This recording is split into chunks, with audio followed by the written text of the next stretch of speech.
Hello, this is a guy who likes fanfiction and is too lazy to read, so here is Frayed Truths in audio form. Check the description for the links to the author.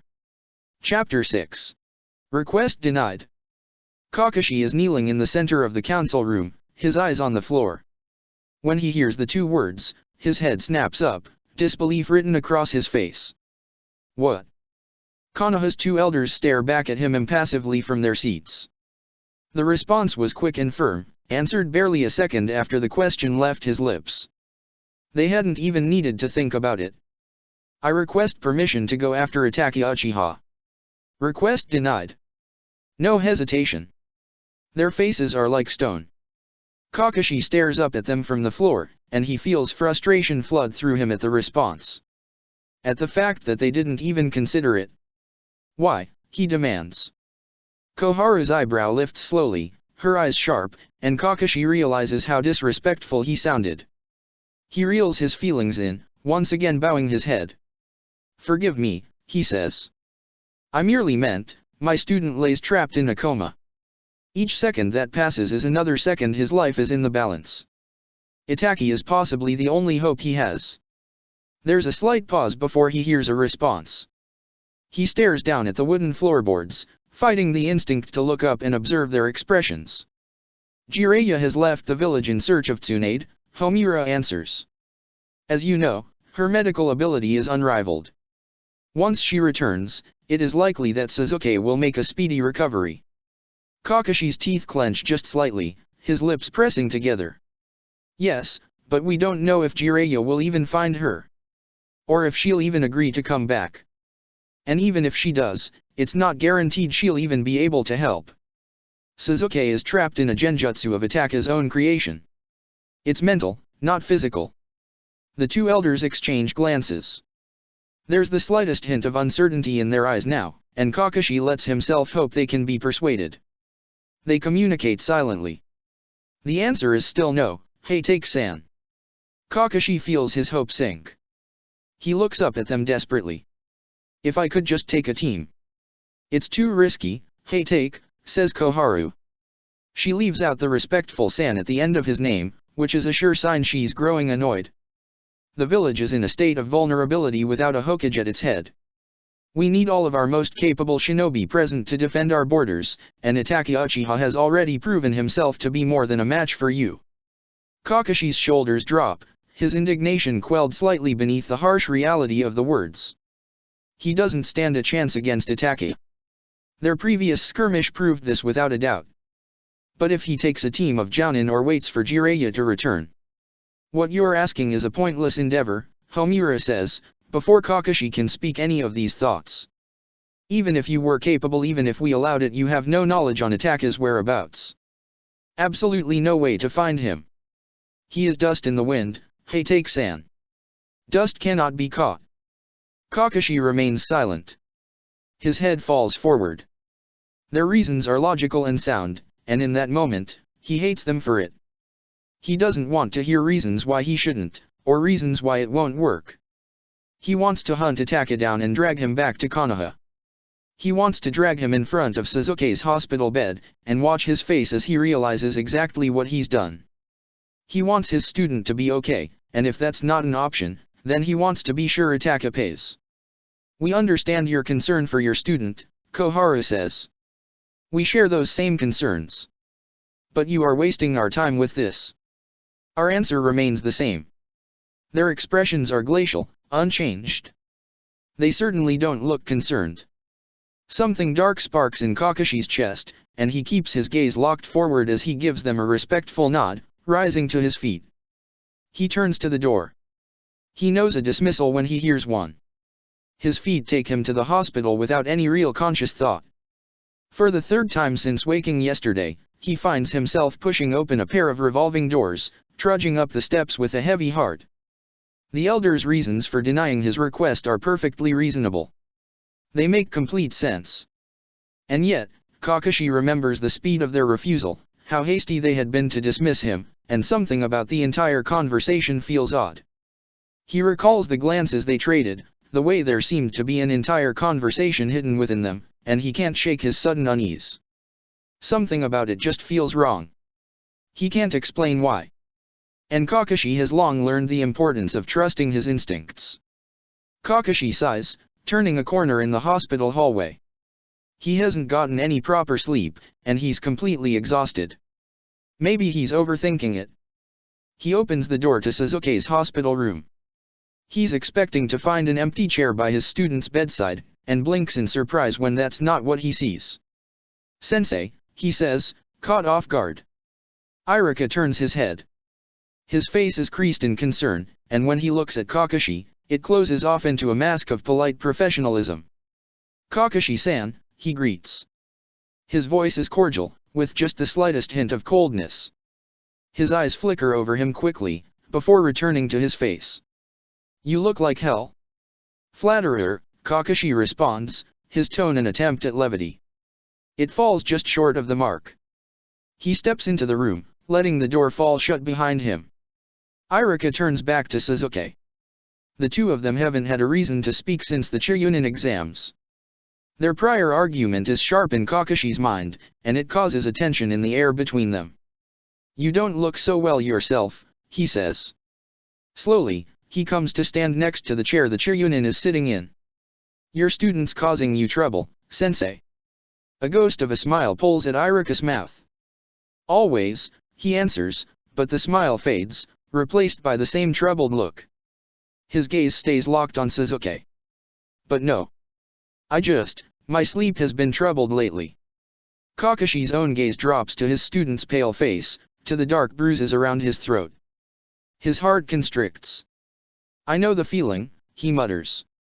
Iruka's face softens. There's a bit too much understanding in his eyes for Kakashi's liking, and he suddenly feels very exposed. He cuts his gaze away sharply, clearing his throat. "I didn't expect you to be here," he says. "Don't you have a group of brats to supervise?" He didn't mean anything by the words, he just wanted Iruka to stop looking at him like that. Apparently, he succeeds a bit too well, because the teacher's expression immediately hardens. "Those brats," he puts a particular emphasis on the word, "went on break a couple weeks ago. Classes don't resume for a few more days." He says this like it's something that Kakashi should already know. Which it probably is, but Kakashi doesn't usually bother to keep track of dates unless it's an anniversary of some kind. "As for why I'm here, he may be your student, but that doesn't mean I've stopped caring about him." Kakashi winces at the ice in the other man's voice. Guilt stirs in his chest, at the reminder of his words during their argument. "They're not your students anymore. They're mine." The words were harsh. "True, yes, but that doesn't mean they needed to be said." "That isn't what I meant," he says, after a moment of charged silence. "I would never expect you to stop caring about him about any of them. And I was out of line with what I said before." Iruka presses his lips into a thin line. The anger in his eyes dims not completely, but slightly. "I know you think I coddle them," he says.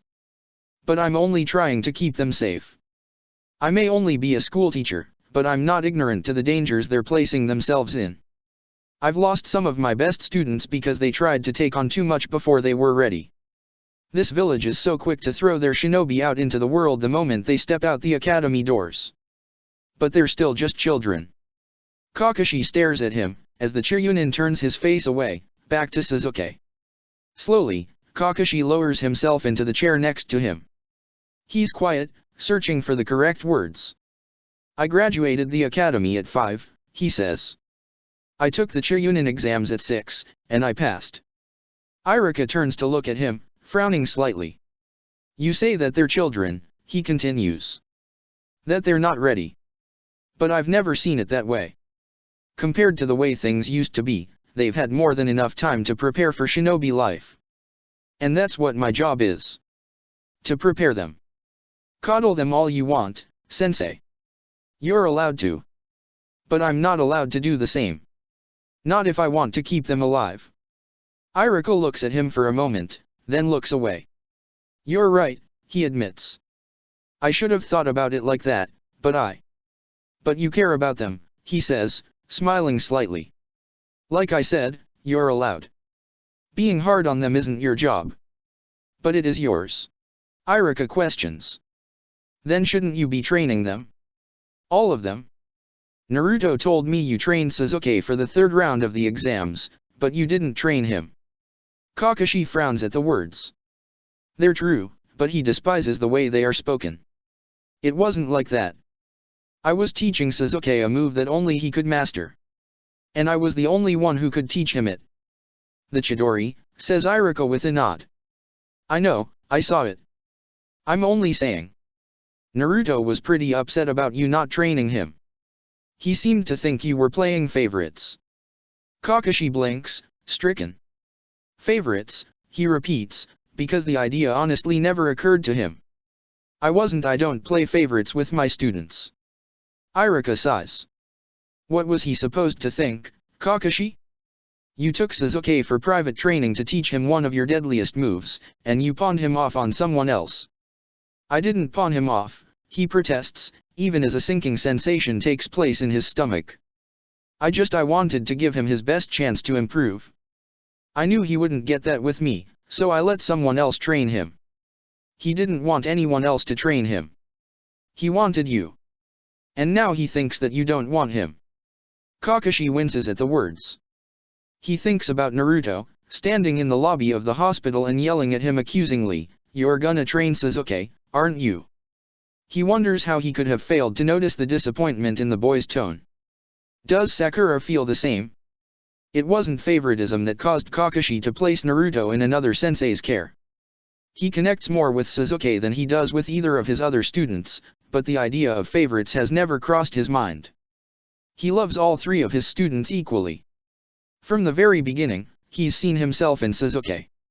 Seen a boy so broken, that the only way to survive the world was to make himself cold. He knows that feeling, connects with him in a way he never has with Naruto and Sakura. He and Naruto don't have that. Perhaps it's simply that they're too different, or maybe it's the ghosts of Minato and Kushina that keep Kakashi from getting too close. Either way, he doesn't know how to help Naruto the way he should. He isn't what the boy needs. He tried to make the correct judgment. He assumed Naruto would be glad. The boy never seemed to think much of him as a teacher, and he assumed that he would jump at the chance to learn from someone else. To learn from an adult with actual experience, who actually knew what they were doing. The idea that Naruto might have felt looked over, might have felt discarded, never occurred to him. He never intended on making any of his students feel lesser in his eyes. He was just doing what he felt was best. He can't be a mentor. Can't be a guiding hand, like his sensei was for him. Some days, he isn't sure he remembers how to even be human. I never meant, Kakashi shakes his head at his own naivete. That's not the least bit true. I never meant for him to think that it was. I believe you. But whether you intended it or not, it's how he feels. Kakashi hunches his shoulders. Shame tastes like dust in the back of his throat. He's never felt more inadequate for the position he's been given. He doesn't know how to touch things without ruining them. Why? He wants to ask the Sandaime. Why trust me with something so delicate, so fragile? But the Hokage is dead now, and Kakashi will never have an answer. He looks to Iruka, so sure of himself where Kakashi is floundering. I don't know what I'm doing, he admits.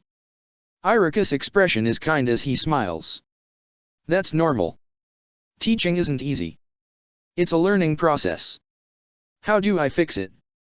You just have to be real with him, Iruka says. Don't talk to him like a teacher to a student, he won't respond to that. You have to get on his level. Be a person, not a shinobi. Kakashi's mouth tightens. Not a shinobi. He doesn't think he's ever been anything else. Maybe once, before his father's blood stained the training room floor, but he's long forgotten it by now. I don't know how to do that, he says, and he immediately wants to yank the words back out of the air. They feel like exposing a piece of himself. But Iruka's eyes aren't critical, or pitying, as he feared. There's a warmth in them that wasn't there before. It's never too late to start trying. Try, Kakashi repeats. Try. He stares down at Sasuke, who he's tried so hard to help. Tried so hard to save. I can definitely do that. Kakashi's an expert at trying. It's succeeding that's always been the issue. Chapter 7. Naruto picks a fight with Tsunade not even 5 minutes into meeting her. It's totally justified though, because she's clearly a horrible person. She calls being Hokage a bother, spits right in the third Hokage's memory. Then she refuses to return to the village, even to save Sasuke, and what else is Naruto supposed to do then but take a swing at her? She tells Naruto that his dream is nothing but a false hope, and Naruto has never been so offended in his life. This woman, become the 5th Hokage? What is Pervy Sage thinking? It's not a joke, he yells. His hair is wet with rainwater, and his ears are still ringing from the blow she dealt him. I will master this jutsu.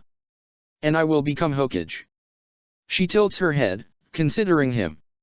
In that case, how about a wager? Naruto blinks. Anger is replaced with surprise.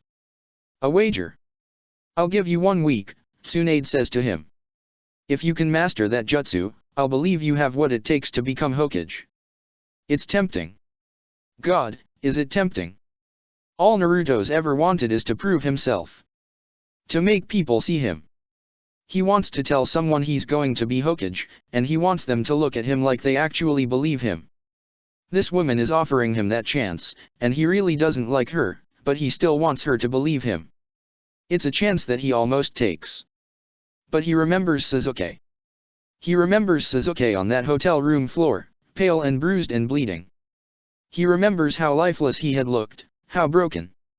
He'd promised he'd learn a new jutsu that he'd come back and show Sasuke just how powerful he'd become. But he'd also promised to help him because he'd once again risked his life for Naruto, ended up nearly dead, for Naruto. Itachi Uchiha had been after him, after all. And maybe Sasuke had his own motives for showing up in that hallway, but he had still saved Naruto's life. Again. And that's how he decides, in the end. He wants to grow stronger, to prove himself to Sasuke. But not as much as he wants to save Sasuke's life. I can't, he says, shaking his head. I can't wait another week. I told you, my friend is dying. I need you to come back with us now. Okay, so he doesn't actually know if Sasuke is dying. He doesn't know what his condition is at all. But he remembers the grim looks Jiraiya and Guy had traded in that hallway, and the way they had looked at Sasuke, and he knows enough to know that it's bad. And according to Jiraiya, this woman is the only one who might be capable of fixing it. Tsunade's lips are a thin line. Her jaw is tense, her arms crossed. Please, Naruto says. You're the only one that can help him. An emotion flickers briefly across the woman's face, but it's quickly hidden away. I already told you. I won't return to Konoha.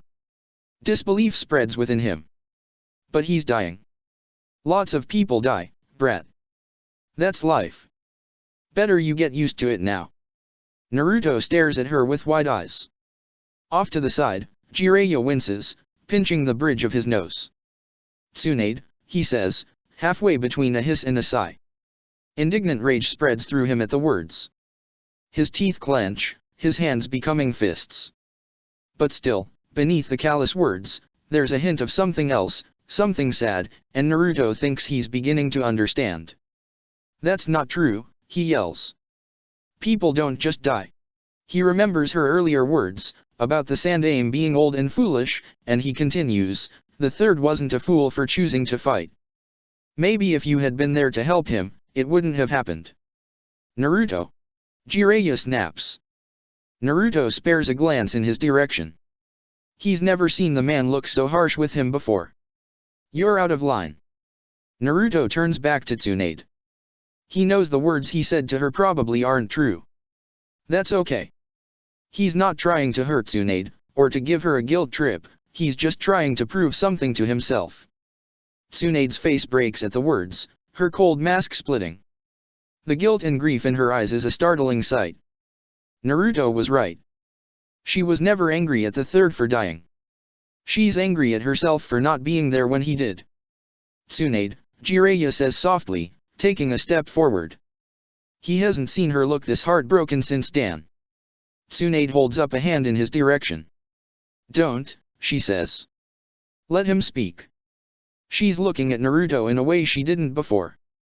Like she's actually seeing him. Her gaze is sharp and keen. People don't die because of life, Naruto snaps. This is something he knows. Sasuke's parents didn't die because of life, and neither did Iruka-sensei's. And Naruto doesn't know anything about his own parents, but he's sure that's not why they died, either. He has to believe that they wanted to be here to be with him. People die because somebody lets them. Because someone had the power to stop them and didn't. He watches the way the words hit Tsunade, the way she's visibly affected by them. They hit Jiraiya, too, and he wrestles with the truth of them. The third Hokage didn't just die, they let him stand alone, instead of fighting by his side. And Orochimaru didn't just leave Konoha behind, Jiraiya and Tsunade let him walk away. And that's a weight they're going to have to carry on their souls forever. I'm sorry about your sensei, Naruto tells her. I'm sorry your team fell apart. But Sasuke isn't the Sandaime, and he isn't Orochimaru. Jiraiya winces, and remembers the stone casket where the third's body had been placed. Tsunade remembers the last memory she has of her teammate, standing at the village gates, eyes cruel and slitted, his smile razor sharp. Orochimaru. If you do this, there's no coming back from it. I'm not coming back. You lost them, Naruto says to her, to both of them. Please. Don't make me lose him. Tsunade looks into his eyes, and the conviction within them is so familiar, but for a moment, she can't place it. When she finally does, it makes her breath catch in her chest. Dan, she realizes. He reminds her of Dan. Tsunade shoots a glare at Jiraiya. You bastard, she thinks at him, knowing he can clearly read what she's thinking. Bringing him with you. This was your plan all along, wasn't it? All right, she says finally, turning back to the painfully familiar boy in front of her. I'll come with you. Naruto whoops with joy, his smile wide and splitting his face. It reminds Tsunade of her brother. Damn you, Jiraiya, she thinks again, as her heart gives a painful twinge. Damn you. It's been nearly 3 days now that Sasuke's been asleep, and Sakura feels like she's slowly losing her mind. And perhaps asleep isn't the correct word. More like unconscious. Unresponsive. But those words sound so scary in her head, and asleep just sounds so much nicer. Life just doesn't feel right, without Sasuke there with her. It doesn't feel like hers. She's living someone else's life, walking in someone else's shoes, because her life has Sasuke in it, and he's not here now, so it can't possibly be hers. It can't be. She keeps waiting for the moment she wakes up. Or the moment when it all becomes real. But she doesn't wake up because this isn't a dream, and the only one who's sleeping is Sasuke. Not sleeping. Unconscious. Unresponsive. Comatose. She misses him. She misses him so much, and it's an awful feeling, because Sakura's never had to miss anyone before. Everyone who's ever come into her life has always stayed there. It's an ugly thing, and it weighs down her heart, makes it hard to breathe. She wonders if this is how Sasuke feels all the time. She wonders how he's able to bear it. How do you get out of bed every morning? She wonders at him silently. She places her hand against her chest, feeling the fragile beat of her heart against her palm. How do you stand? How do you breathe? It's 8 in the morning, and she's walking down the street toward the training grounds. Training started an hour ago, but she has no real desire to be there. It's not like Kakashi is ever on time anyway. It's the first training session since Sasuke was attacked, since Naruto left, and Sakura doesn't understand the point of it. What's the use in training when only 1/3 of their squad is present? When the one who's left behind is undoubtedly the weakest. Kakashi hardly ever trains her anyway. Training is just a farce. An attempt to keep routine, to pretend like nothing has changed, like everything isn't falling apart. She just feels so powerless. Useless, and worthless, and utterly weak. Sasuke is always saving her, shielding her, or shoving her out of the way, and now he's the one who needs saving, and she can't do anything but watch. Even Naruto is helping. Off somewhere miles away, chasing after their only solution. Sakura is just watching. Is just waiting. Waiting for Sasuke to wake up. Waiting for Naruto to come home. She misses him. She misses both of them, which is something that surprised her. Naruto is always so loud and annoying, She never thought she'd miss him when he was no longer there. But she does. She misses him the same way she misses Sasuke. She misses his wide grin and noisy voice, she misses the way he and Sasuke bicker, the way Kakashi has to get between them and pull them apart. She misses the warm feeling she gets in her chest when they're around, the feeling of having somewhere to belong. She doesn't know when it happened, but at some point Team 7 became her home. And she's terrified that she's going to lose it. Her stomach in knots, she tucks her hair behind her ear as she walks, noticing as she does it that her fingers are shaking. She curls them into her palm repeatedly, but they refuse to stop. Sakura, a voice calls. There you are. It's Ino. She's standing on one of the training fields with the rest of her team, and it's only the lack of that insulting nickname she uses that causes Sakura to stop. She separates from her team, running over to meet with Sakura on the sidewalk. She pauses once she's standing in front of her, looking suddenly unsure of what to say. How are you? She asks finally. I've been worried. Her voice isn't snobbish or mocking like it usually is. The question sounds completely genuine, and it catches Sakura off guard. You were. Of course, Ino responds. She casts a look behind her, back at her teammates. We all heard about Sasuke-kun. It's so horrible. What happened exactly? Sakura shuts down immediately. She should have known that Ino was just concerned about Sasuke. For a moment, she actually thought Ino was concerned about her. Of course she isn't. How stupid of her to think. I'm not allowed to discuss what happened, says Sakura, and she's unable to suppress the slightest tremor to her voice as she recalls what Kakashi told her. He was attacked. His brother. I need to get to training. If you're that concerned about him, you can go visit him at the hospital. I tried that. But they wouldn't let me in. Sakura, wait. Sakura shoulders past her, her hands trembling harder than ever. Ino calls out to her again, but she doesn't respond, just keeps walking forward. Tears sting at her eyes, and she doesn't know where they come from. She pushes them back. Don't cry. Why are you even crying? It's not Ino. She knows that. She's actually starting to feel a bit bad, because Ino really did look concerned, and Sakura knows that she cares about Sasuke too. But her heart is in her throat, and her stomach is in knots, and she doesn't want to talk about Sasuke, because talking about Sasuke makes her remember that he might never wake up. Oh God, what if he never wakes up?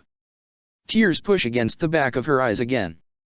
She blinks them away, silently reciting Rule 25 in her head. When she reaches the training field, Kakashi is already there, which is something that's never happened before. You're late, he says, but his voice isn't reprimanding. There's a hint of concern in it. And you're not, she thinks, but instead of saying it, she just shrugs. She doesn't feel much like speaking. This whole thing feels utterly wrong. She shouldn't be here, not without Naruto and Sasuke. What are we doing today? She asks. Target practice, Kakashi tells her. His wrist flicks, a movement barely perceptible to her eyes, and a shuriken suddenly whistles through the air next to her cheek. She barely refrains from jumping. It embeds itself in the post behind her. You've excelled in learning to control your chakra, says Kakashi. And you've made real strides in your hand-to-hand combat ability. But your aim could still use some work. Sakura tries not to take his words as a slight, tries to accept them as the constructive advice they're meant to be. Kakashi directs her in how to stand, going over with her where to place her feet, where to direct her gaze. Then he steps back out of her range, and she draws the shuriken from her belt to begin throwing. She's never had very good aim, whether it be with shuriken or with kunai. She likes to believe she's better at it than Naruto, but she's still nowhere near Sasuke's level. As she practices, only about half of her throws hit the center, the other half thunk hard against the sides. She slowly grows more and more frustrated. She throws the shuriken quicker now, faster, and her grip on her weapons becomes careless. She slices her fingers open on the edges. She thinks about Sasuke in that hospital bed, pale and fragile and broken. The back of her throat burns at her own helplessness. Why can't she do it? Why can't she hit the stupid target? Why can't she help him? Why can't she do anything? Kakashi notices her carelessness, the way her throws begin to go wider, the blood causing the shuriken to slip in her hand. "Sakura," he calls. Then sharper, when she doesn't respond, "Sakura." "That's enough." She doesn't listen. Her eyes are stinging. She throws another shuriken, and this one misses the post completely. There's something sitting on her chest, a heavy weight pressing against her ribs. Pathetic. Pathetic. Why can't you do anything? A sob rips out of her. Her knees give out, but Kakashi is already there, intercepting her before she hits the ground. She falls against his chest, and he plucks the shuriken from her fingers, flinging it away from her. She doesn't know why she's crying. But there's been this pressure building inside her for days now, and it's too huge for her to hold it in any longer. She chokes on her own tears, struggling to stop them from coming, but the sobs continue. Her sensei's hand is on her back, hesitant and awkward, as if he's unsure of how to respond, but the weight of it is still somehow calming. "It's okay. You're okay. I'm sorry," she chokes out. Another sob breaks through her words, and she presses her hand against her mouth. "I'm sorry." She feels Kakashi's chin brush against her hair as he shakes his head. "Don't be sorry. You've got nothing to be sorry for." She pulls back slightly, sniffling. But a shinobi must never show tears. Something twists in Kakashi's face, as if the words are painful to him. "That's not true. You can cry if you need to." She shakes her head. Her crying quiets to desperate gasping, and she struggles to even her breathing. I don't even know why I'm crying, I'm so pathetic." "You're not pathetic," Kakashi says strongly. His hands are gentle on her shoulders, and she forces her head up to look at him. "Sometimes things are just too much. Don't be upset for having feelings." She sniffs, scrubbing at the tears on her face. Her entire body feels extremely shaky, like a single gust of wind could blow her away. But the words are anchoring, and she feels something inside her calm slightly. She still can't stop seeing Sasuke on that hospital bed. She looks at Kakashi with shining eyes. "I'm scared," she admits. Kakashi is silent for a moment, and the look on his face is painful to look at. "I know," he responds. "So am I." She closes her eyes against the flow of tears, fighting the flood of despair that fills her. She opens them again to look at him. "Sasuke-kun's going to die, isn't he?" she whispers. Kakashi jerks as if he's been slapped. "No," he says, and there's a current of steel in his voice that Sakura's only heard once before, only heard when Kakashi turned to Sasuke in the Land of Waves and said, "Don't worry, Sasuke. I won't ever allow my comrades to die." "No, he isn't," Kakashi repeats. "He's going to wake up, he's going to be fine, I promise." Sakura looks at him, a fragile hope inside her. "Really? You promise?" And if Kakashi hesitates just a fraction too long before he answers, looks a bit too uncertain, then Sakura doesn't allow herself to notice it. "I promise." Chapter 8. It's been nearly a week since Ataka blew through Konoha, leaving a trail of broken glass in his wake. Sasuke remains comatose, his condition unchanging. Kakashi hardly ever leaves his side. Guy watches his rival, and he worries. It's not a new feeling, this worry. Guy's spent his entire life worrying about Kakashi. It's second nature by now. When he thinks on it too long, he realizes he's hard-pressed to recall a time when he wasn't worried for Kakashi. Perhaps before Sakumo, but they hardly knew each other then. Guy had made Kakashi his rival the second he laid eyes on him. It wasn't until after Sakumo that he made an effort to be his friend. It's taken him years to finally break through, but today Guy is proud to be one of the few people Kakashi trusts. To be the one who knows him the best. From Sakumo, to Umbu, to the dozens of tragedies in between, Guy has been there with him through it all. He's refused to be moved, even when Kakashi's done everything possible to push him away. Guy knows how Kakashi reacts. Knows the way his own perceived failure wraps around his neck like a noose. Which is why he refuses to leave him alone in his self-imposed exile, no matter how much he may wish it. Kakashi will kill himself, one of these days. And he won't even realize he's doing it. "You look like hell, Kakashi," Guy tells him, after 5 days of near silence. Don't do this to yourself. Step away for a few hours. Give yourself space to breathe. If Kakashi is surprised by his sudden appearance, he doesn't show it. He sits in the chair by the bed, and his face doesn't turn toward the doorway. I can't, he says. I need to be here. His gaze doesn't move from his student. Wishing to see his face when they speak, Guy steps further into the room. You can't be by his side 24/7. You need to take care of yourself. And what about Sakura? Sakura came by earlier. Something slightly pained flits across his face, and he continues, we tried to train a bit yesterday, but we decided it'd be best to hold off on any more for now. At least until Naruto returns. There's more to that story, Guy can tell. But observing the tight expression on his rival's face, he decides not to pry. Not now, at least. Kakashi looks unbelievably tired, which isn't a surprise.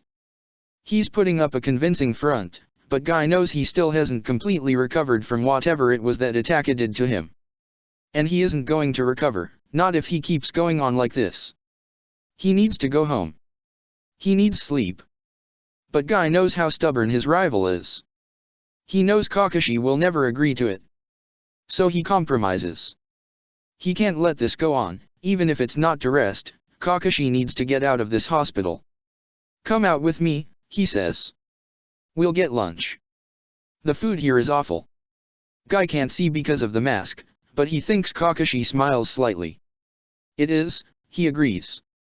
Kakashi ends up in the hospital at least once a month, so he would know better than anyone. Guy often jokes that he should just get his own room there and move in. Then let's go. Guy urges him. Guy can tell he's tempted by the offer. But his gaze falls once again on Sasuke, and he closes off. I'm not hungry. Like hell you aren't, Guy thinks. He sighs. He can't be angry at Kakashi for being so stubborn. It wasn't too long ago when their positions were reversed. When it was Guy sitting in that chair by that hospital bed, refusing to be moved from his student's side. Guy thinks, a familiar ache in his heart. He should go pay him another visit soon. He forces his thoughts away from Lee for the moment. There's nothing Guy can do to help him right now, just as there's nothing Kakashi can do to help Sasuke. Instead, he focuses on the person he can help. There's nothing you can do for him now, he tells Kakashi gently. The troubled expression that flashes across his face is painful to watch, because Guy knows how he feels. But the words are true, and he needs to hear them. If he's going to wake up, he'll wake up. You're not helping him any by running yourself into the ground like this. Kakashi visibly wavers. Guy seizes his moment of hesitation immediately. Don't make me drag you, Kakashi. You know I'll do it. He will do it. He has. After Rin, after Minato, and Kushina, he barged into Kakashi's apartment, forcing him out of his solitude and back into the world. He didn't care for his protests then, he doesn't care for them now. Kakashi knows this too well. He sighs, reluctantly caving. Fine, I'm coming, he agrees, standing from the chair. Just don't knock me out. You gave me a concussion last time. Kakashi spares one last look at Sasuke, pale and unmoving on the bed, before he follows Guy from the room. Guy grins in victory beside him. What about that yakitori stand by your apartment? I bet I can beat you there. Loser has to circle around the village on their hands. Kakashi doesn't agree to race him to the yakitori stand, which Guy is secretly relieved by since he looks so exhausted, but he makes a show of being disappointed. I think I'll circle around the village on my hands anyway, Guy tells him when they get there. I've got to keep myself hip and in shape, after all. You do that, Kakashi responds tonelessly. He drops himself onto one of the stools. Guy takes a seat next to Kakashi and orders himself a skewer of chicken. He shoves one on Kakashi as well once it's clear the man isn't going to ask for one. Kakashi doesn't look too enthused, but he takes the stick without protesting, so Guy counts it as a win. The sun is still rather high in the sky, though the afternoon is now reaching into the evening. In the sunlight, Kakashi looks much paler than he did in the hospital. It wasn't as noticeable surrounded by the white walls and white floors, but now it's really thrown into focus. He looks terrible. You look awful, Kakashi. So you've already said? Kakashi's eyebrow rises, disappearing beneath his slanted headband. And thank you. You really know how to flatter somebody. Guy observes his rival closely. There are dark circles under his eyes, and he's trying not to be obvious with how heavily he's leaning on the counter. He doesn't look hip or youthful at all. It's distressing to Guy to see him in such a state. How have you been? He asks. Kakashi gives him a dry look that seems to communicate that he thinks Guy's an idiot. My student is in a coma, he says. How do you think? Guy winces. I meant physically, he corrects. Itaka did a number on you, and I know you're still recovering from that. Kakashi makes a displeased face and Guy brandishes his skewer of chicken at him before he can protest. Don't say you're not, Kakashi. I saw you stumble on your way here. I tripped. 6 times. Kakashi scowls at him. You counted? Of course I did. What kind of rival do you take me for? He bites a piece of chicken off the end of his kebab. But seriously, Kakashi. You're not well. Kakashi sighs. I'm fine, Guy. Just a bit tired. Exactly. Guy jabs his skewer forward, pointing it at Kakashi. Kakashi's eyes widen, and he leans back so the end of it doesn't stab him in the throat. You're tired. And do you know why you're tired? It's because you're still recovering. Except you're not allowing yourself to recover, because you're not getting any sleep. Kakashi eyes the pointed end of Guy's skewer as if it's a deadly weapon instead of a flimsy piece of wood. Slowly, he raises his arm and places his hand on it, lowering it from his face. You're going to give me a tracheotomy with that thing, put it down. I'm fine. I'm sleeping fine. Guy narrows his eyes at him, at his weary posture and the circles beneath his eyes. He shakes his head. I don't believe you, he declares. You look terrible. Yes, we've been through this twice now, Kakashi responds. He sighs, his shoulders slumping.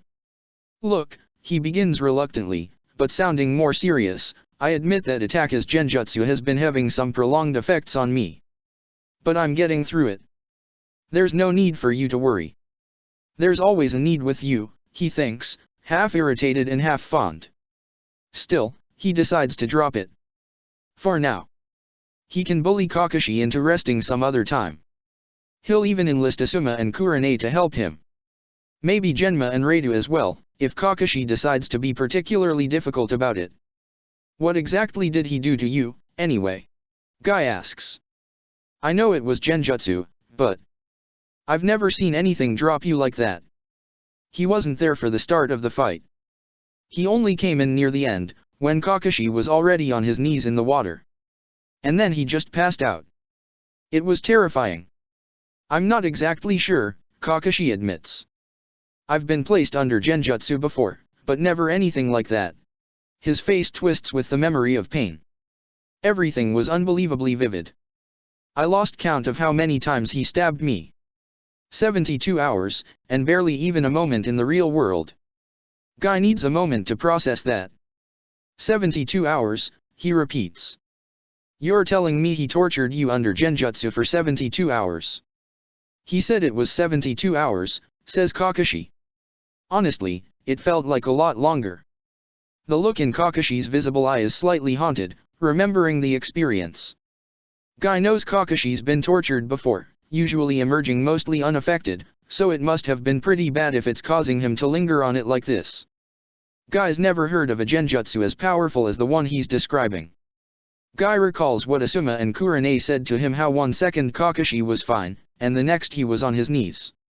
No wonder he collapsed, Guy thought. It's a miracle he isn't in the same state as Sasuke.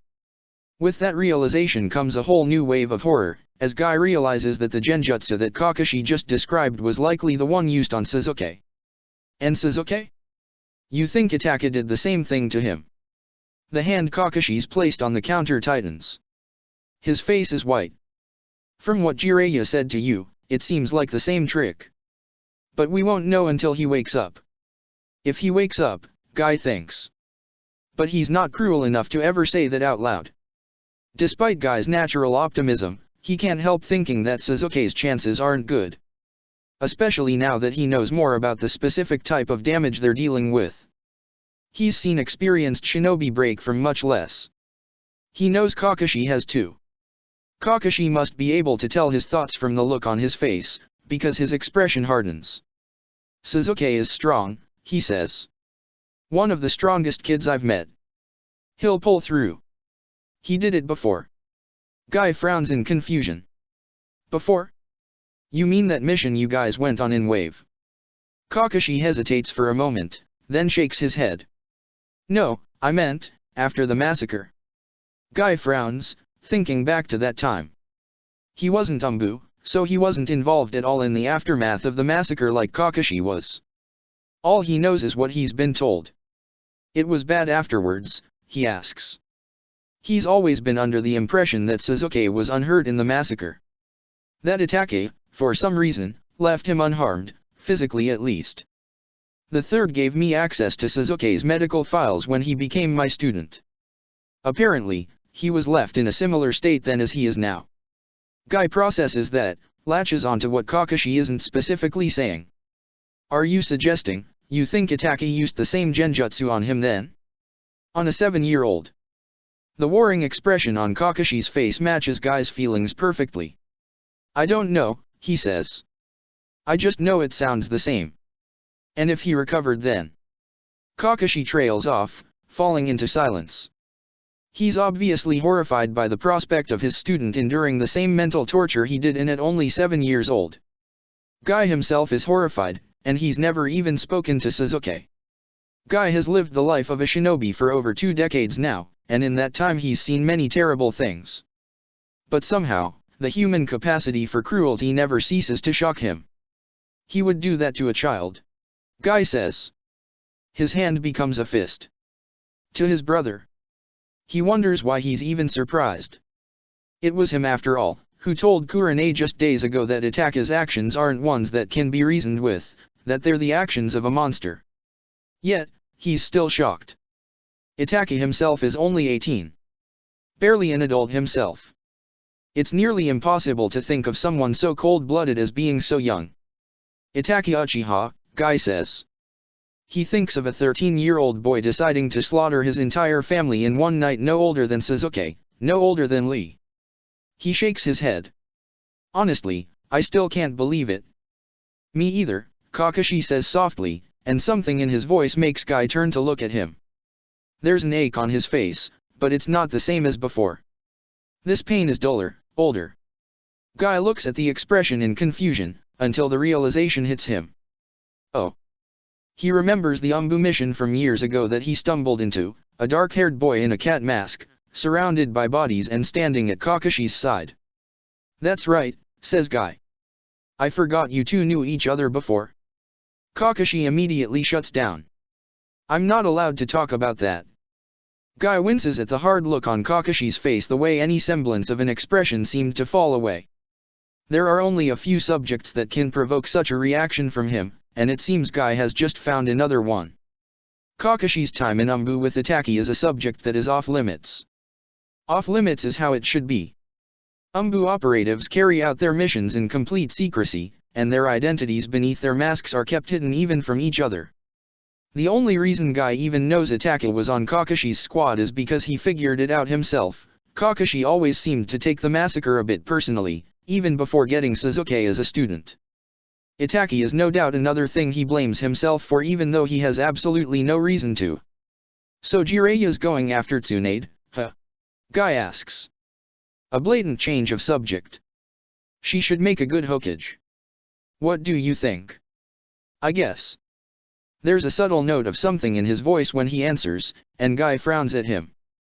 What do you have against Tsunade? Kakashi shakes his head. Nothing, he says. I barely know her.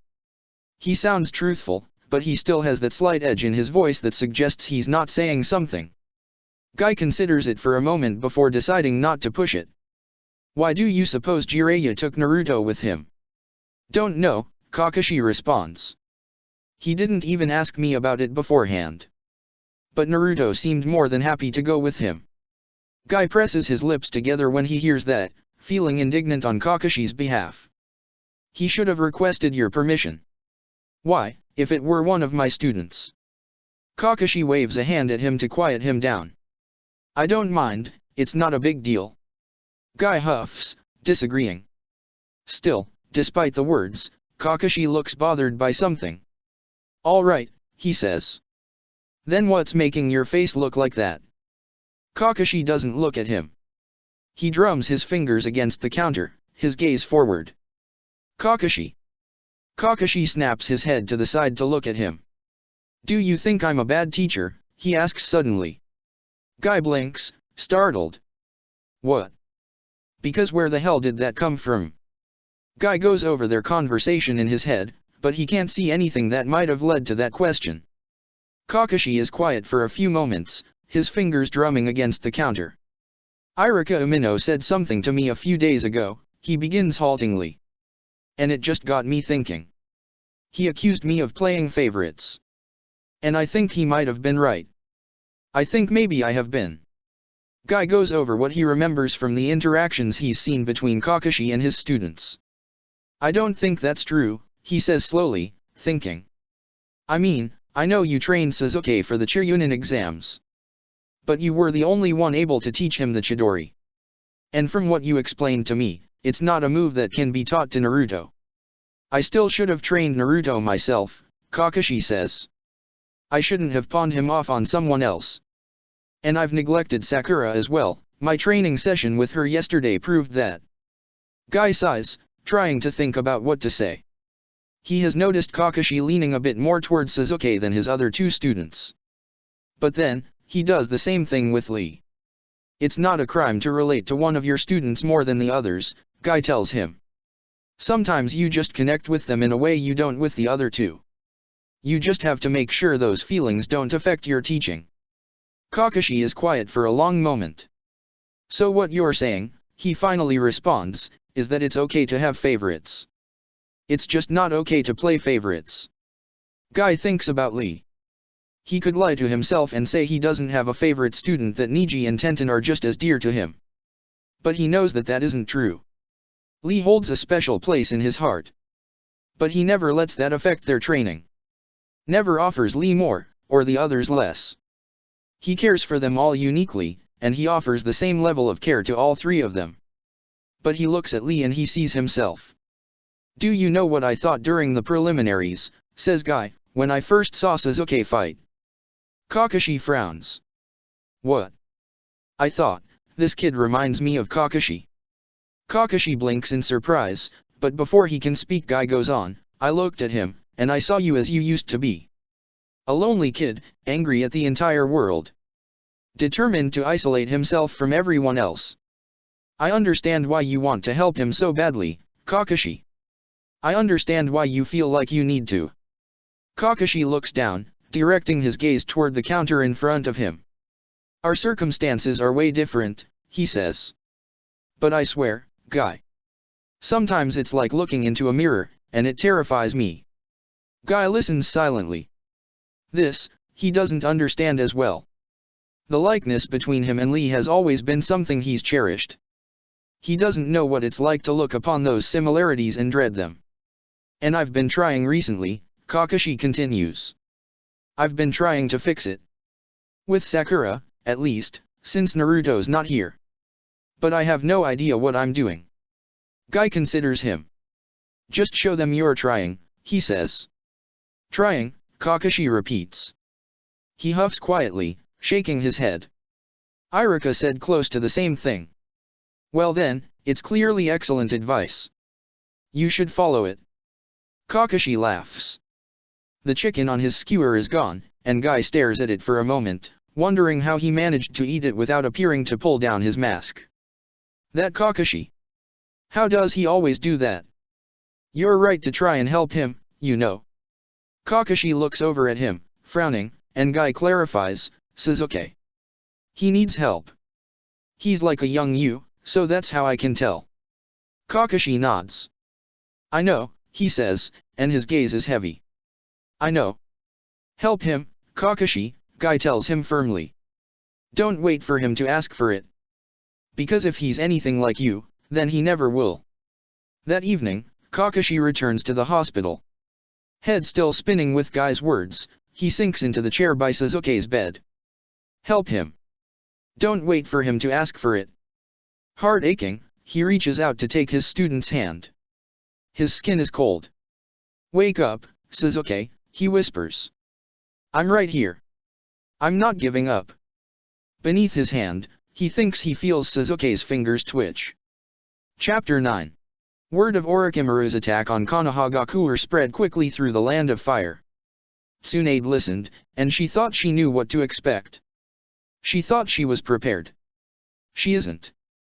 Nothing prepares her for the sight of her home in shambles because Konoha is her home, no matter how many years she spent away trying to convince herself otherwise.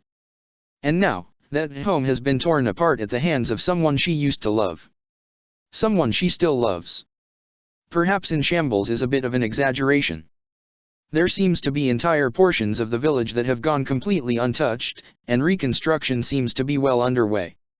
But each piece of debris, each crumbling building or boarded-up rooftop, makes her heart clench in her chest. Her hand becomes a fist at her side. Orochimaru, she thinks, remembers the 6-year-old boy who once blushed when Tsunade told him she thought his hair was pretty. How could you? She doesn't look up at the Hokage monument. Seeing Sarutobi's face carved into the rock would be too painful. Beside her, Jiraiya reaches forward to briefly squeeze her hand. She squeezes back. There are no words needed between them. I'm here, the touch means. I know, she responds. Come on, Dadabiya. Naruto yells from ahead of them. The hospital's this way. The loud words cause some of the depression to fade from her mind. She watches as Naruto quickens his pace, racing ahead of them. She turns to Jiraiya with a raised eyebrow and an amused smile. Dadabiya, she repeats. Jiraiya grins, a free expression that chases the grief from his face. I know. He's just like Kushina. Tsunade's smile fades for a moment. She turns her gaze to Naruto, then back to Jiraiya. Does he know? No, says Jiraiya, and his face pinches. He doesn't. And he can't. Tsunade presses her lips together. She nods. The villagers turn to look at the three of them as they pass. Most of their gazes slide away from them pretty quickly, but a few of their eyes linger on her slightly longer, some with curiosity and others with faint recognition. By the time they've been in the village for 5 minutes, the whispering has started. Tsunade catches her name in the whispers, along with certain snatches of conversation. Tsunade Senju. One of the Sunin. Death of the Sandaime. Do you think? Tsunade ignores the outbreak of gossip. She focuses her gaze ahead. This friend of yours, says Tsunade. You said he was placed under genjutsu. Naruto turns his head to look at her. His face is pinched, as though recalling something painful.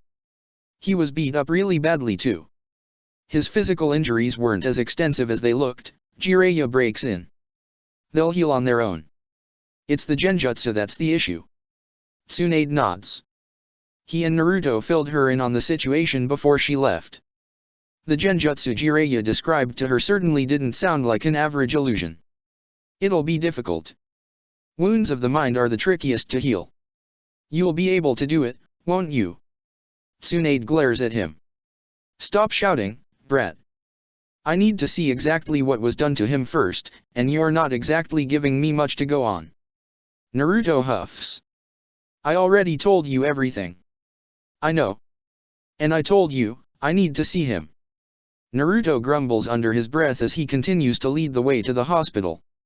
Jiraiya spent the entire journey to find Tsunade talking about how talented she is, but personally, Naruto doesn't see what's so great about her. She talked bad about old man Hokage, Naruto thinks, sending her a contemptuous look. And while he understands now that she's grieving in her own way, he's still not ready to forget what she said. Plus, she insulted the Yondaime Naruto's personal hero. No way he's ever forgiving her for that. Naruto, Jiraiya calls. Naruto turns to look at him. He and Tsunade have stopped, their bodies angled toward something behind them. Jiraiya looks at him with a half-grin, his head indicating something near the ground. There's a box following us. Naruto blinks, then stares. Sure enough, there's a cardboard box just behind them on the path they're on. It's not moving now, but Naruto doesn't doubt that it had been just a second ago. This again, seriously, he exclaims. I know it's you, Kano Amaru. The transformation technique ends in a puff of smoke. Kano Amaru is left standing where the box used to be, his familiar goggles in place on his forehead. He's alone today, without his ninja squad that usually follows him everywhere. Naruto Nyakan, he yells. How did you know it was me? Warmth spreads through Naruto's chest at the moniker, but he makes sure his expression stays irritated. You need to get a new technique, he tells him. That one's super old now. Plus, Jiraiya adds, amused, boxes don't usually move by themselves, kid. Kano Amaru stomps on the ground in a childish fashion. Foiled again, he mutters. You're too good, boss. Naruto grins. And don't forget it. Seeing Kano Amaru sneaking around after him makes him smile. Last time he saw him was before he left the village with Jiraiya, after the Sandame's death. Kano Amaru was taking it pretty hard, so Naruto is happy to see him acting like his old self. How did you know I was back? Naruto asks. I only just got here. Everyone who's seen you is talking. They say that you and Jiraiya Ajisen came back with some lady, and that she's going to be the 5th Hokage. Kano Amaru turns to look up at Tsunade, his eyes narrowed. Is that you, Abasin? Tsunade's face becomes enraged. Abasin? Naruto slaps his hand over his mouth quickly to restrain his loud burst of laughter. Jiraiya doesn't bother. Careful now, Tsunade, he says, chuckling at the woman's obvious fury. Her entire body is vibrating. You can't punch him, that'd be child abuse. Plus, he's the honorable grandson. Jiraiya throws a wink in the young boy's direction at the title. Kano Amaru fumes. That's not my name. Don't call me that. So sorry, says Jiraiya, his tone purposely goading. Would you prefer Kano Amaru-sama? Kano Amaru kicks him in the shin. The anger has dropped from Tsunade's expression, replaced by a spark of recognition. The honorable grandson, she repeats. You're Kenta and Matsuki's son. Kano Amaru pauses in another kick, this one aimed at Jiraiya's groin. The man sighs in relief as the kid lowers his foot and turns away from him. You knew my mom and dad? Kano Amaru asks. I did, says Tsunade. We weren't close friends, but I was sorry to hear of their passing. And I'm sorry about your grandfather. He was family to me, too. Jiraiya reaches out to squeeze her shoulder. Kano Amaru stares at her for a moment, seeming to study her. Okay, he decides after a moment. You're alright, I suppose. I guess you can be Hokage. Naruto gapes at his apprentice. What? He totally wouldn't say that if he heard what she said about old man Hokage earlier. Tsunade smiles. Thanks, kid, she says. You're alright, too. Now if you don't mind, we've got somewhere to be. Naruto shakes his head, his thoughts clearing and immediately refocusing. Right. Sasuke. His previous feeling of urgency returns instantly. We've got to get to the hospital, says Naruto. But keep practicing those jutsus, alright. Kano Amaru grins. He holds out his fist for Naruto to bump. You got it, boss.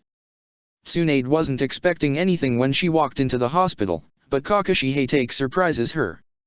She hadn't been aware that the man was now a Jounin sensei. The last time she saw him, he was a teenager behind an umbu mask. Tsunade Heim, he greets her respectfully. Hatake, she says back.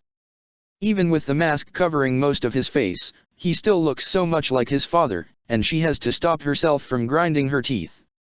She turns her attention to the rest of the room. Sasuke Uchiha is laying on a hospital bed, his breathing slow and even. Deeply unconscious. In the chair next to the bed is a pink-haired girl, whom Tsunade assumes is the other member of their three-man squad. The girl looks over to Naruto, then at Tsunade.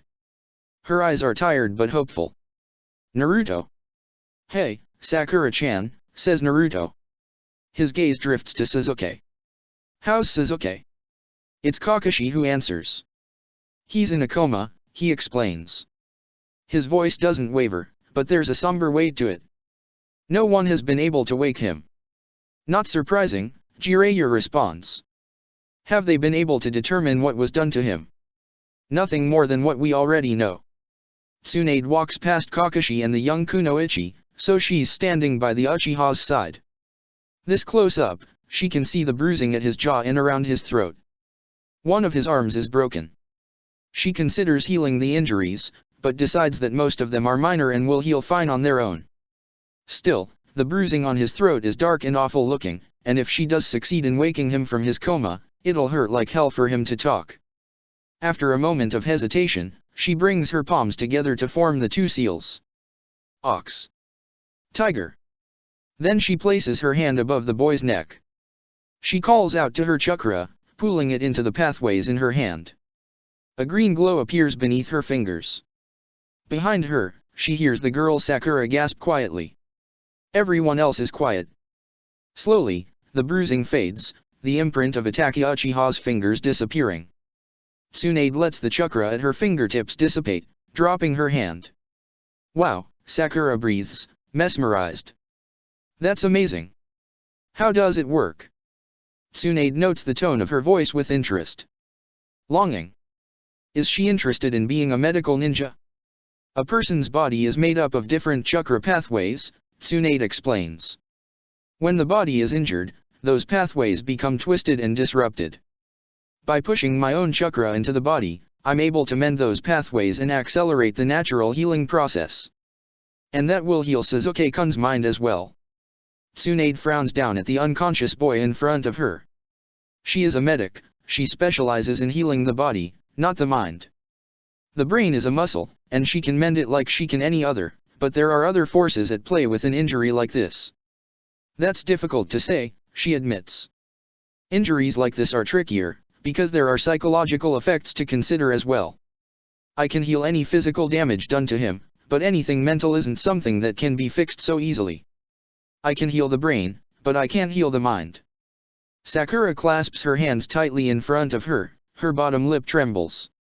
Naruto's face is torn between worry and confusion, as he glances between Tsunade and his teammate. What's the difference, he asks. Aren't they the same thing? Kakashi sighs heavily, placing a hand on Naruto's shoulder. Not exactly, Naruto. Sakura looks at her with wide, pleading eyes. But you'll try, won't you? Please, Tsunade-sama. Tsunade wants to protest at the form of address she isn't Hokage yet, she isn't sure she even wants to be, but she gets caught in the raw emotion on the girl's face. She's so young, so desperate, so scared. Tsunade remembers a time when she was like that. She forms the seals again. Ox. Tiger. She exhales slowly, bringing up her palm to hover over Sasuke's forehead. Chakra sparks in the veins of her hand, warms the tips of her fingers. She closes her eyes and reaches out.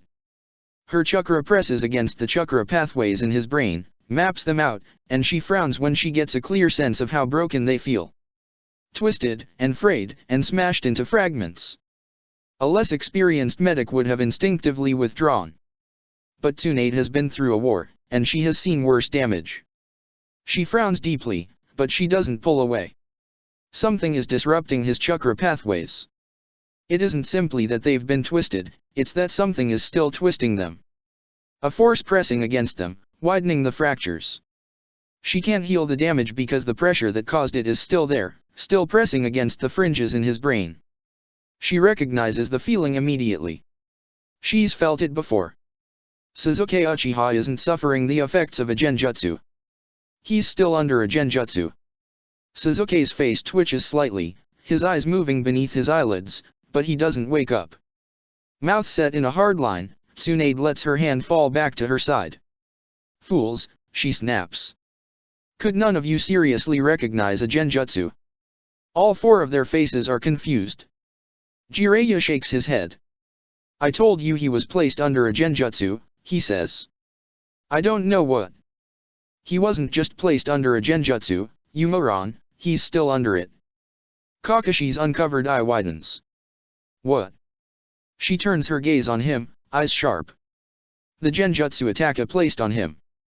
He's still under it.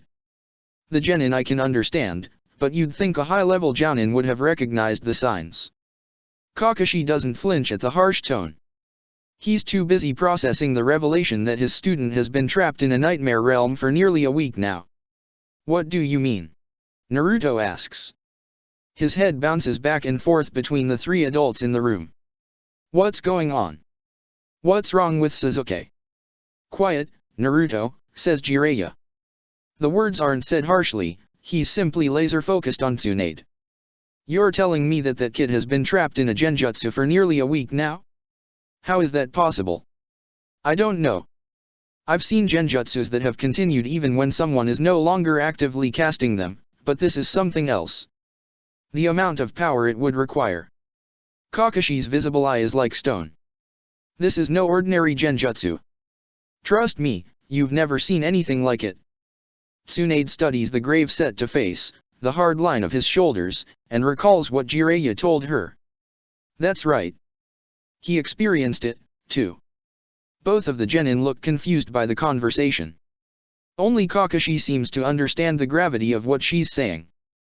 Break him out of it, he snaps, in a tone like steel.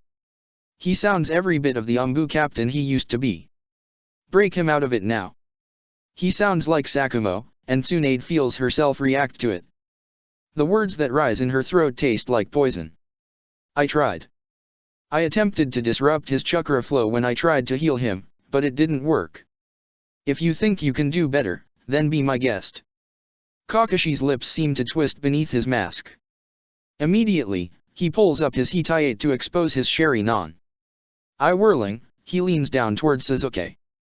Jiraiya grabs him by the arm, yanking him back. Hell no. Are you crazy? I can use my Sharingan to get in his head. I can break the illusion. Or get trapped inside it yourself. Did you forget what it did to you the first time? And what about what it's doing to Sasuke? You expect me to stand here? Hey, hey, hey. Naruto yells loudly. It has the desired effect, both Jiraiya and Kakashi go quiet. What the hell are you two talking about and what's going on with Sasuke? Naruto's standing next to the chair Sakura is sitting in, glaring at the three of them. He's visibly angry, but that anger is only a thin mask for the fear that lies beneath it. You're saying Sasuke-kun is under a genjutsu, Sakura begins hesitantly. But I don't understand why it's such a big deal. Why can't Kakashi-sensei just break him out of it? Kakashi sighs. He pulls his arm from Jiraiya's grip and reluctantly slides his Hitayate back over his eye. This type of genjutsu is different. If he's under the same one I was, Itachi told me it can only be broken by someone who shares the same blood. Jiraiya raises an eyebrow at him.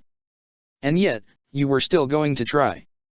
Honestly, kid, I get that you're worried, but stop and think next time. The last thing we need is for you to trap yourself in there with him. Kakashi bristles slightly. Whether it's at Jiraiya calling him a kid or at his implication that he's behaving thoughtlessly, Tsunade doesn't know. But Jiraiya is right. Kakashi is acting carelessly, without giving proper thought to his actions. From what Tsunade remembers of him as a teenager, this isn't like him. He's obviously extremely affected by the situation, because he's not thinking as clearly as he usually would. Wait, says Sakura. You said the genjutsu could only be broken by someone who shares Itachi's blood. That's what he said, Kakashi responds. Whether it's true or not, I couldn't tell you.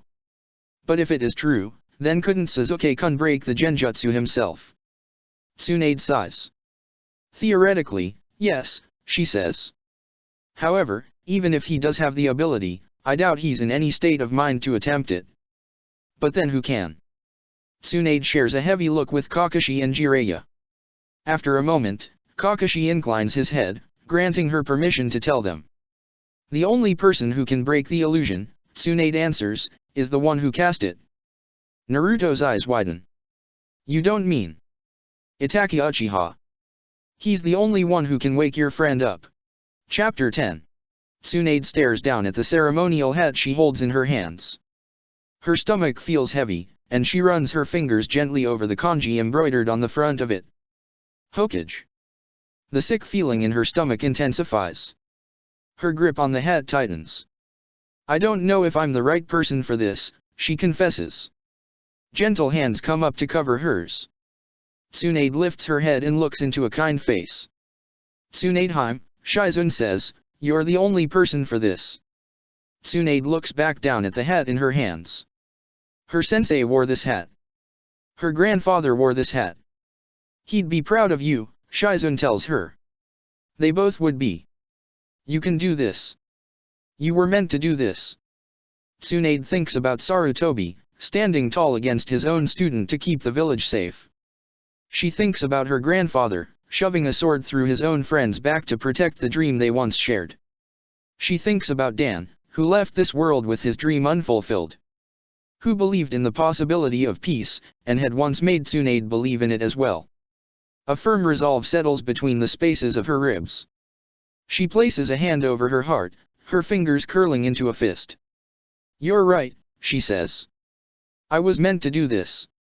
Slowly, she reaches up to place the hat on her head. The veil falls artfully around her face. Shizun smiles, then bends into a bow. Congratulations, she says, Hokage-sama. Tsunade spins, her robes swishing at her feet. She exits the office she is standing in, climbing up onto the roof of the building. Jiraiya is standing there waiting for her, along with the two elders, Koharu and Homura. Tsunade walks by them briskly. Jiraiya grins and gives her a thumbs up as she passes. She looks out at the village, her village, and at all the villagers gathered in the streets below her to witness her take her place. She looks at them, and she takes them all into her heart. Accepts them as her family, her children, as her sensei and grandfather did before her. She takes the brim of the hat in her hands and whips it off, so all of Konohagakure can see her face. From this day forward, she declares with a smile, I am the ruler of the village hidden in the leaves, the fifth Hokage. The villagers clap and cheer for her. She sees Naruto in the crowd, along with Kakashi and Sakura. She sees people she used to know, before she fled the village and didn't look back. She sees Sarutobi's grandson, clapping extra hard, cheering loud enough to be heard over the crowd. Tsunade's heart grows warm. In that moment, she accepts the will of fire into her own soul, vowing to foster that flame, and to carry it within her for as long as she shall live. She turns her face around, to look at the stone monument just behind her. For the first time since arriving in the village, she lets herself look at the Sandame's great stone face. I promise you, Sensei, she vows, I'll do you proud. It's been a day since Tsunade's official inauguration, and Sakura finds herself once again walking home from the hospital. By now, the path has become so familiar to her that she could navigate it blindfolded. She wonders how many more times she'll have to walk it. How much longer she'll have to bear it. For one horrifying moment, she sees her life stretch out before her, and Sasuke isn't in it. She sees a life filled with endless hospital visits, holding the hand of a boy who is forever out of her reach. That won't happen, she tells herself, a nauseous feeling in her stomach. Kakashi-sensei's going to find Itachi. He's going to bring him back here and force him to fix this. She thinks back to 3 days ago in that hospital room, after Tsunade and Jiraiya left. She remembers the warmth of Kakashi's hands on her shoulders as he bent down to her level. It'll be okay, Sakura, he told her. I'm going to fix it, I promise. Kakashi hasn't broken a promise to her yet. He promised to keep them safe in the land of waves, and that's exactly what he did. She believes he'll keep this one as well. But the problem with Kakashi keeping his promise is that he has to find Itachi Uchiha in order to do it. Sakura's never met Sasuke's brother, didn't even know he existed until a week ago, but she's seen Sasuke in the aftermath, and it paints a pretty clear picture of what he's capable of. She heard what he did to Kakashi before running into Sasuke. If Kakashi goes after him, what's to stop him from doing the same thing again? Or worse, actually killing him this time? She wants Sasuke to wake up. She wants them to be a team again. But Kakashi is a part of that team. She doesn't want him to get hurt, and if he goes after Itachi, he definitely will be. But if he doesn't, then Sasuke will be trapped inside a nightmare forever. Sakura sighs, stopping for a moment to pull herself together. She closes her eyes and takes a deep breath, twisting her hands into the fabric of her shorts. When she opens them again, Naruto is standing less than an inch away from her. His face is pushed forward, his nose nearly touching hers as he stares at her with narrow eyes. Sakura makes a noise that is definitely not a scream, leaping backwards with wide eyes. Naruto! What the hell, you idiot! Oh, says Naruto. He straightens, and the narrow-eyed look is replaced with a smile. Hey, Sakura-chan. Hey, she repeats incredulously. Resisting the strong urge to clonk him over the top of the head, she instead takes a deep breath. She presses a hand against her chest, where her heart is beating like a jackhammer. What is wrong with you? You scared me half to death, you jerk. Sorry, Naruto says. I saw you just standing there. I thought you might be dead. Or sleepwalking. Sleepwalking, she echoes. She shakes her head, unable to unpack the huge amounts of idiocy in that comment. Naruto, it's 3 in the afternoon. And you just said that I was standing still. Fine. Then I thought you might be sleep standing. Sakura rolls her eyes and steps around him to resume her walk. Naruto spins around and quickly falls into step beside her. Well, what were you doing just standing in the middle of the sidewalk with your eyes closed, then? Sakura feels herself grow slightly embarrassed, though she refuses to show it on her face. I'm just coming back from visiting Sasuke-kun. I just got lost in my thoughts, that's all. Oh, says Naruto, his voice strangely muted. Compared to his usual exuberance, his entire personality seems muted. Less loud than it usually is, less bright. I was gonna go see him later. How is he? The same, Sakura answers, and Naruto's face drops slightly. Sakura stares down at her feet as she walks. He never answers, but I keep talking to him. Telling him that I'm there. A small, confused frown forms on Naruto's lips. But then why talk to him? If he doesn't answer. I want him to know I'm there, she explains. And that I'm waiting for him to wake up. Kakashi-sensei told me that sometimes people in comas can hear what's going on around them. If that's true, then I want him to have something to focus on other than the nightmare he's trapped in. She turns to find Naruto watching her, a strange expression on his face, and she blushes. She wonders how much of her feelings for Sasuke bled into her words. If Naruto can hear how much she yearns to have him open his eyes and look at her, for it to be her voice that draws him back, that wakes him up. It's a selfish thing to hope for. Sakura's recently come to realize that a lot of things about her are selfish. She wants to change that about herself, but she doesn't know how to start. Naruto looks straight ahead, and his expression becomes resolved. I'll do that too, next time, he says, and Sakura looks at him in surprise. I'll make sure he knows I'm there. There's a brief silence between them, their feet brushing the concrete and the wind whistling by them, when Sakura speaks again. Has Kakashi-sensei said anything to you, she asks. About what he's planning to do. He said he was planning on visiting Tsunade-Basin later, Naruto answers. He wouldn't tell me what about, but it's probably something to do with Sasuke. You shouldn't call Hokage-sama something so disrespectful, Sakura chides. She frowns. Do you think he's going to ask permission to go after Sasuke-kun's brother? Dunno. Probably. If he is the only one who can wake Sasuke up, then there's no other option. He has to come back. He has to help Sasuke. Sakura bites her lip. But he's the one who did this to Sasuke-kun in the first place. Why would he help? Because we'll force him. Naruto declares, teeth gritted and fists clenched. Sakura's never seen this type of anger in him before. For a moment, she thinks she sees a hint of red in his eyes. He really hates this Itachi guy, Sakura realizes. After learning about who Itachi is, about what he did, it's obvious that Naruto would hate him.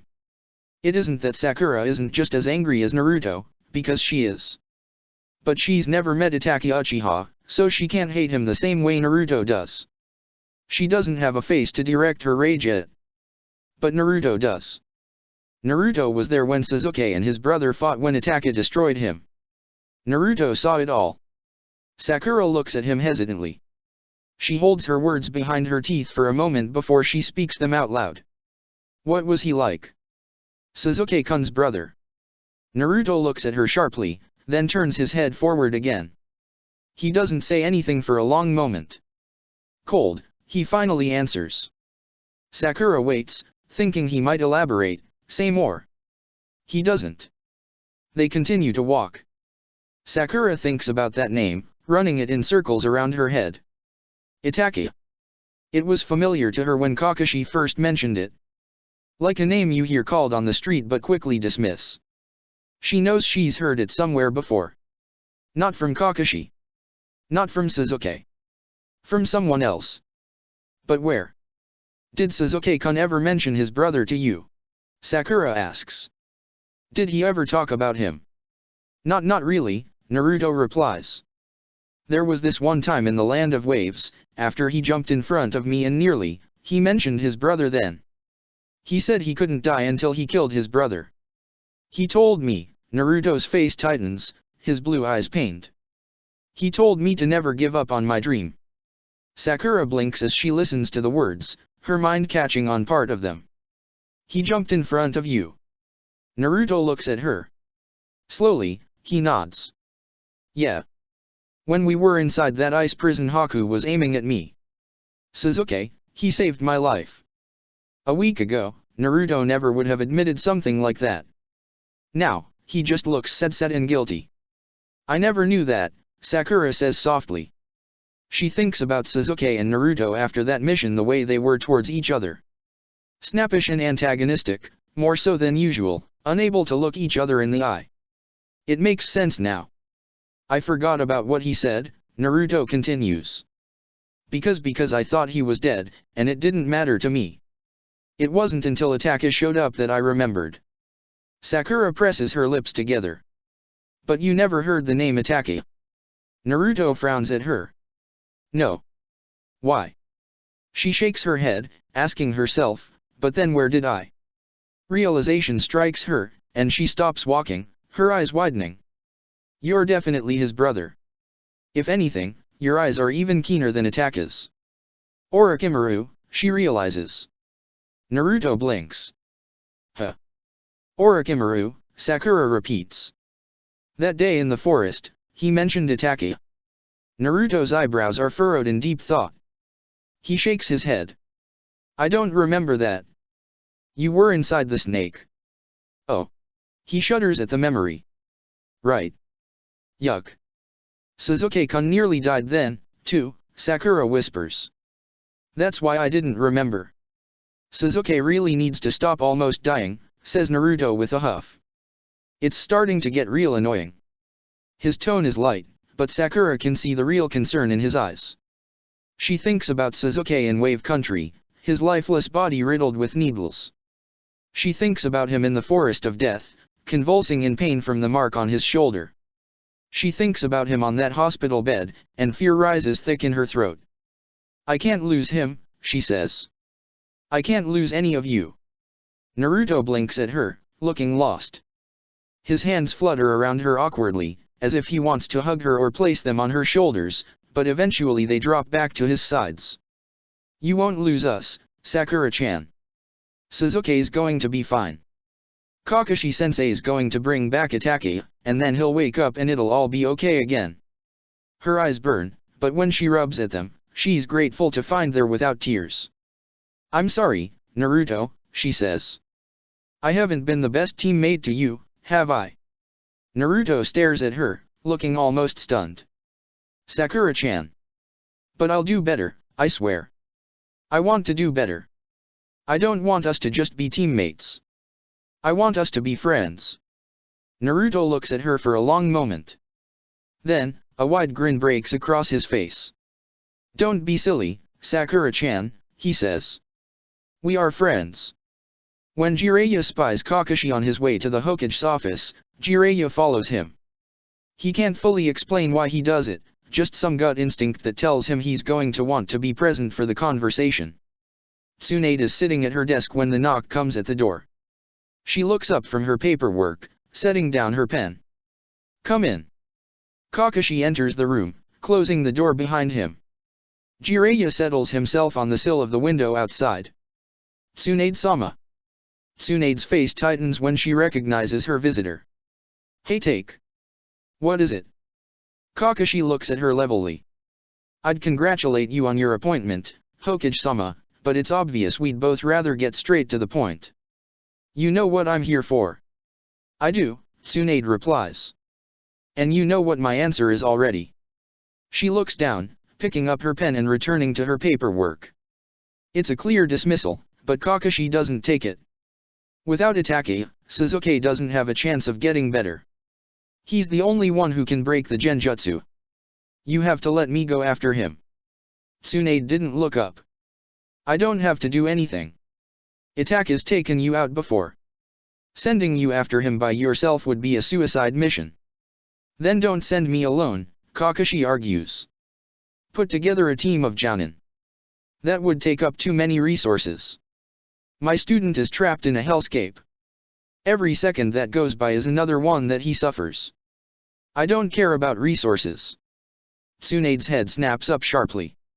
She slams her pen onto the desk with a loud sound. That's exactly my point, she snaps, and there's real anger in her voice now. Your judgment is blinded, hey take. You're too close to this. You can't see the bigger picture.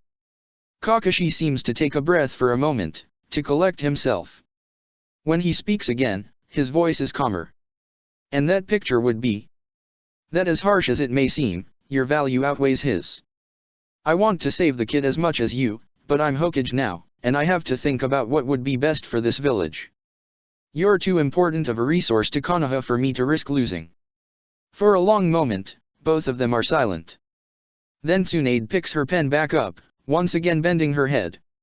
I'm sorry, Kakashi. But the answer is no. Kakashi's visible eye is hard. The muscles in his jaw flex. He bows his head. Hokage-sama, he bids her, and the word sounds as if it was pulled forcefully from between his teeth. He spins on his heel and exits the room. That's when Jiraiya enters, slipping in from the window and making himself known. I'm disappointed in you, Tsunade. Tsunade shoots him a glare from her chair. You're not as sneaky as you think, you know. I knew you were there. Jiraiya steps further into the room, planting himself in front of her desk. I know you did. Now what the hell was that about? Tsunade doesn't look at him. What was what about? Jiraiya sighs. He thinks about a young blonde, sobbing over the bleeding body of her lover. Sobbing at her little brother's funeral. 2 deaths that could have been prevented if the war ended sooner. If Konoha's White Fang had only followed orders.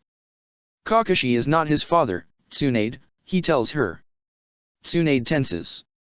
Her grip on her pen tightens. I know that. Do you? He asks. He raises an eyebrow at her.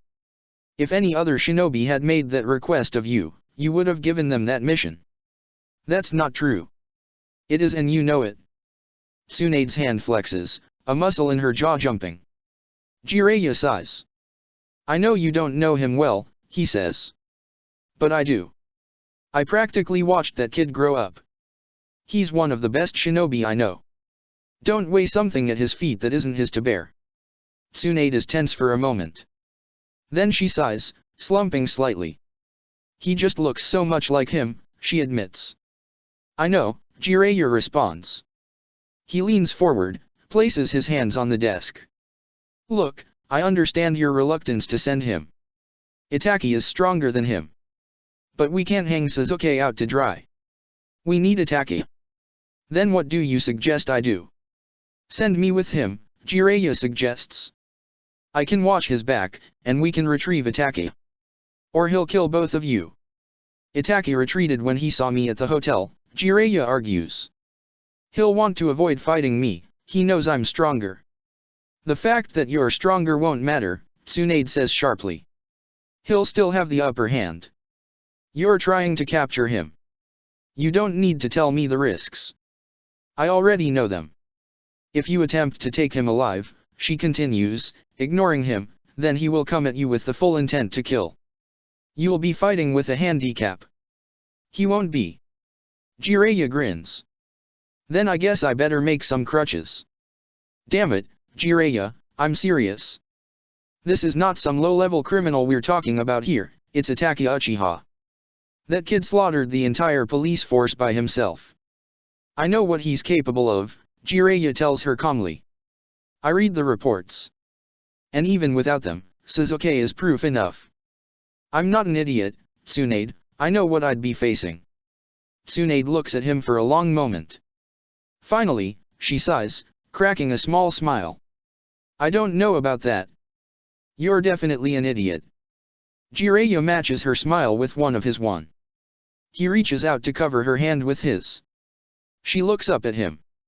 I'll be okay, Tsuna. Kakashi will watch my back, and I'll watch his. Let me do this.